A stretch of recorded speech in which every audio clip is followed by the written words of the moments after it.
Hello everyone, स्वागत है आप सबका learning with Gautam YouTube channel में। आज की वीडियो में हम करने वाले हैं बिहार बोर्ड क्लास 12 हिंदी का जो आपका एग्जाम होने वाला है 5 और 7 फरवरी को, उसके लिए most important VVI subjective question answer को, यानी कि लघु उत्तरीय प्रश्न उत्तर को, और 19 प्रश्नों को आज के वीडियो में करने वाले हिंदी के, जो कि आपके आने वाले एग्जाम 5 और 7 फरवरी के लिए काफ़ी ज़्यादा इंपॉर्टेंट प्रश्न रहने वाला है। तो आप लोग वीडियो को अच्छे से ध्यानपूर्वक और लास्ट तक जरूर देखिएगा। और एक और चीज़ आपको बता दें कि जितना क्वेश्चन का आंसर आप लोग को बताएंगे, सभी क्वेश्चन का आंसर आप लोग को समझ के रखना और अपनी भाषा में अपने मन से आप लोग को अपने उत्तर को एग्जाम में बना करके लिखना है। ऐसा नहीं कि हम जो आपको बताएंगे वर्ड टू वर्ड वही लिखना है, सिर्फ आपको जिसमें हम इतना बताएंगे ये सब आपको सिर्फ समझना है और अपने उत्तर को अपनी भाषा में बना करके अपने एग्जाम में लिखना है। समझ गए ना? तो फर्स्ट क्वेश्चन से शुरू करते हैं और पहला क्वेश्चन हमारा कि तुलसीदास जी सीता जी से कैसी सहायता मांगते हैं। तो तुलसीदास जी जो है सीता जी से इस तरह की सहायता मांगते हैं कि वचन की सहायता मांगते हैं, बोली की सहायता मांगते हैं। तुलसीदास जी सीता जी से कहते हैं कि जब भी प्रभु यानी कि श्री रामचंद्र जी जो मेरे बारे में पूछे तो उन्हें बता देना कि मैं दीन निर्बल हूँ और उन्हीं का नाम लेकर अपना जीवन जो बिता रहा हूँ, अपना पेट जो है भर रहा हूँ। समझ गए? सिंपल सा क्वेश्चन था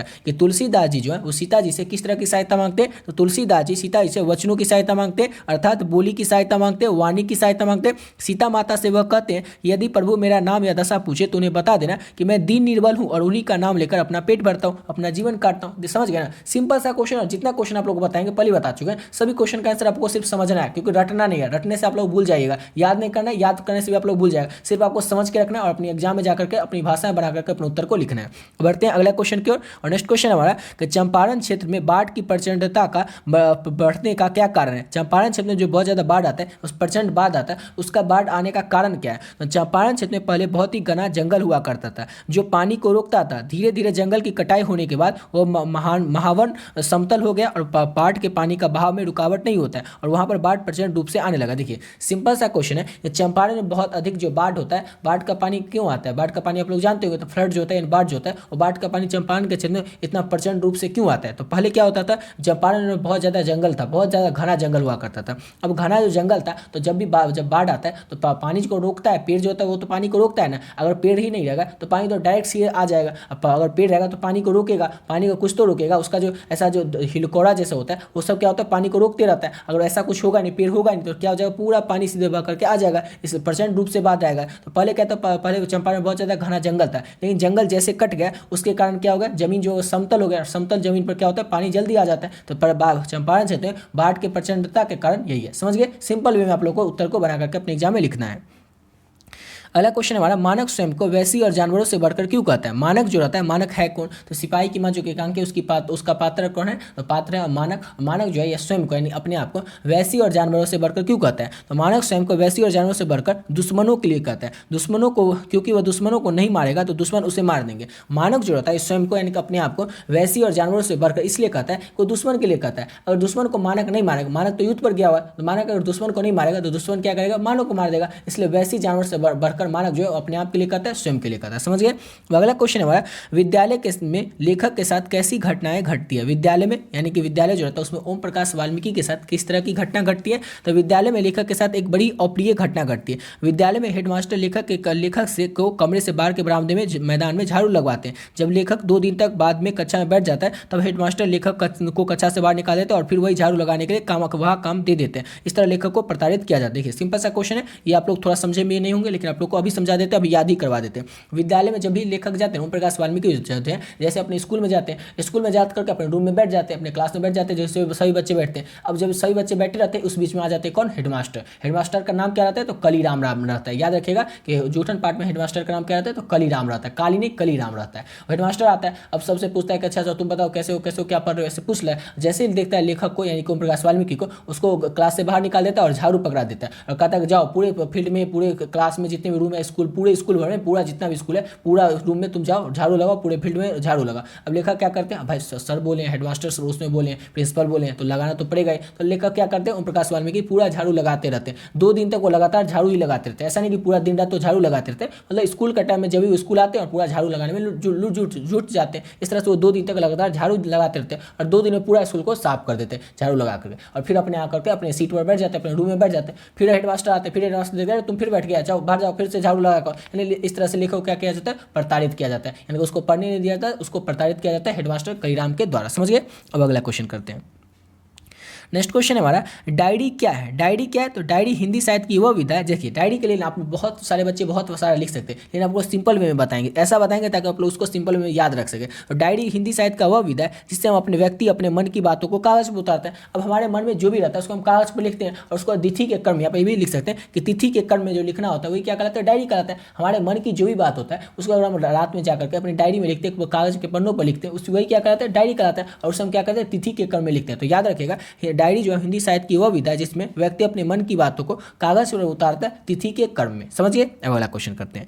अगला क्वेश्चन हमारा, तिरिच क्या होता है और कहानी में किसका प्रतीत होता है? तिरिच जो होता है क्या होता है और कहानी में किसका प्रतीत होता है? तो तिरिच जो होता है छिपकली प्रजाति का एक जहरीला लिजार्ड होता है, जिसे कि हम लोग विषखापर भी कहते हैं, और कहानी में प्रचलित विश्वासों और रूढ़ियों का प्रतीत होता है। कई बार आप लोग सुनेंगे तिरिच तिरिच तिरिच ऑब्जेक्टिव में, लेकिन ये तिरिच जो होता है ये होता क्या है? तो तिरिच जो होता है छिपकली जैसा होता है। समझ, छिपकली तब लोग देखेंगे गिरगिट जो होता है, तो छिपकली जो होता है उसी तरह का एक तिरिच भी होता है। समझ गए ना? इसमें जो जहरीला लिजार्ड होता है, और इसमें काले नाग से भी 100 गुना ज़्यादा जहर होता है। काला नाग जो होता है उसमें, जैसे एक काला नाग में जो एक काला नाग होगा उसमें अगर थोड़ा सा 1 ग्राम अगर जहर होगा, तो ये जो तिरिच होता है उसमें 100 ग्राम जहर होगा। यानी कि एक काले नाग से 100 गुना भी ज़्यादा जहर किसमें होता है? तो तिरिच में होता है। और ये जो कहानी है उदय प्रकाश के द्वारा लिखा गया जो तिरिच कहानी है, उसमें ये किसका प्रचलित है? तो विश्वासों और रूढ़ियों का प्रतीक है। समझ गए? अगला क्वेश्चन करते हैं। अगला क्वेश्चन, और ये क्वेश्चन तो ऊपर कर ही चुका है ना कि चंपारण क्षेत्र में बाढ़ की प्रचंडता का क्या कार्य, तो ऊपर क्वेश्चन कर ही चुका, दोबारा आ गया क्वेश्चन। अगला क्वेश्चन हमारा कि बातचीत के संबंध में बेन जॉनसन और एडिसन के क्या विचार हैं? बातचीत के संबंध में बेन जॉनसन और एडिसन जो उनके क्या विचार हैं? ये क्वेश्चन आपसे एग्जाम में 2 नंबर में पूछा सकता है और 5 नंबर में पूछा सकता है। किसी भी तरीके से पूछा जाए तो आप लोग इसको याद रखिएगा, ये 2 नंबर पूछा जाए तभी आप लोग को यही आंसर लिखना है, 5 नंबर पूछा जाएगा थोड़ा आगे बढ़ा करके आपको लिख देना है। 2 नंबर आपसे एग्जाम पूछा जाएगा क्वेश्चन, तो उसको 5 से 6 लाइन, ज़्यादा आप लोग 10 लाइन लिखिएगा। कम से कम 6 लाइन 5 लाइन में लिखना है 2 नंबर का क्वेश्चन का आंसर, और ज़्यादा आप लोग को 10 लाइन में लिखना है। समझ गए? अगर 5 नंबर कोई क्वेश्चन पूछा जाएगा तो उसको कम से कम 1 पेज में लिखना है, और ज़्यादा आप लोग को 2 पेज में लिखना है। अब आप लोग खुद सोच लीजिए कितना कितना पेज में लिखना है। समझ गए? हम आपको बता दी। तो बातचीत के संबंध में बेन जॉनसन एडिसन का क्या विचार है? तो बातचीत के संबंध में बेन जॉनसन का कहना है कि बोलने से मनुष्य का रूप का साक्षात्कार होता है। जब तक मनुष्य बोलेगा नहीं तो उसके अंदर का गुण दोष प्रकट नहीं होगा। समझ गया? देखिए, बातचीत के संबंध में बेन जॉनसन और एडिसन दो व्यक्ति हैं, दोनों का क्या क्या माना था? तो बेन जॉनसन का माना था जब मनुष्य होता है वो बातचीत करता है तो मनुष्य के रूप का साक्षात्कार होता है। साक्षात्कार को इंग्लिश में कहते हैं इंटरव्यू। अब जैसे कोई व्यक्ति बातचीत करने लगता है तो उस व्यक्ति के अंदर का क्या गुण है, क्या दोष है, क्या कमी है, क्या खूबी है, सभी प्रकट होता है। जैसे अगर मान के चले आप कहीं जा रहे हैं, ठीक है, गाड़ी में बैठे हुए, अब गाड़ी में बैठे हो, चुपचाप बैठे हुए जा रहे हैं। अब आप रास्ते में जा रहे हैं तो अनजान आदमी को है आपके पास आकर के टेम्पो में जा रहा है, बैठ गया, ठीक है। अब जो बैठ गया तो वो आदमी कुछ नहीं बोला, आप भी कुछ नहीं बोले, वो भी कुछ नहीं बोला, आप भी कुछ नहीं बोले। आपका जो है पर रास्ता उतरना था, आप वहाँ पर स्टॉपेज पे उतर गए, वो आदमी अपने स्टॉपेज पे उतर गया। आपको पता ही नहीं चला कि वो आदमी किस तरह का है, उसका स्वभाव कैसा है। लेकिन अगर आपको वो आदमी कहता है अच्छा हाई हाई करता है, अभी हाई करते हैं, बातचीत शुरू हो जाता है, वो फिर बताता है अच्छा हम ये करें वो करें, वो पूरा अपना बात बताने लगता है, तो आपको पता चल जाता है उसका गुण क्या है, उसका दोष क्या है, उसका कितना कमी है खूबी है। यानी कि जैसे वो आदमी बोलता है तभी ना आपको पता चलता है। तो वही सेम वही बेन जॉनसन का भी कहना है, जब भी कोई व्यक्ति कुछ भी बोलता है तो पता चल जाता है उसके अंदर क्या कमी है क्या खूबी है। समझ गए? अब दूसरा कहता है कि एडिसन का क्या विचार है? एडिसन का मानना है कि असल बातचीत जो होती है ना केवल 2 व्यक्ति में ही हो सकती है। इसका तात्पर्य यह है कि जब 2 व्यक्ति होते हैं तो अपना दिल खोलकर एक दूसरे के सामने रखते हैं, और 3 से अधिक जो 3 लोगों की जो बातचीत होती है वो बातचीत नहीं होती, वो तो राम रमोला हो जाती है। देखिए 2 लोग जब रहते हैं, जब देखिए आप भी रहते हैं, 2 दोस्त रहते हैं, 2 दोस्त रहते हैं तो 2 भी बताता है कि अरे हम मेरे घर में तो ये हो गया, या फिर मेरे साथ तो ये हो गया, ये जो भी आप कराते हैं वो बताते हैं, आपका जो रहता है आप बताते हैं। लेकिन जैसे 3 दोस्त हो जाता है और 3 दोस्त में क्या होता है, तीनों दोस्त मजाक में लग जाते हैं, बातचीत तो होता ही नहीं। कोई असल बातचीत का मतलब क्या है? जो दिल से बात करे, खुल के बात करे, वो खुल के बात नहीं होते, सिर्फ फॉर्मेलिटी वाला बातचीत होता है जब 3 दोस्त रहते हैं, 3 से ज़्यादा दोस्त रहते हैं। समझ गए? तो वही एडिसन का मानना था कि असल बातचीत जो होती है वो केवल 2 व्यक्ति में हो सकती है, और बेन जॉनसन का मानना है कि बोलने से मनुष्य के रूप का साक्षात्कार होता है। ठीक है, इसी के साथ वीडियो पे कंप्लीट करते हैं। आशा करता हूँ आप लोग वीडियो अच्छा लगा हो, और इस सब का अगर आप लोग पीडीएफ लेना चाहते हैं तो आप लोग को ऊपर जो चैनल का होम पेज है उस पर आप लोग जाएगा, चैनल का होम पेज पे पहला वीडियो होगा, उस वीडियो को आप लोग देख करके ले सकते हैं। उस वीडियो में आप लोग को बता चुके किस तरह से आपको पीडीएफ लेना है। समझ गए? उस तरह से आप लोग उसका पीडीएफ ले लीजिएगा और उसको बार बार रिवीजन करते रहेगा, और इस पीडीएफ से आपके एग्जाम में जो भी क्वेश्चन आएगा ना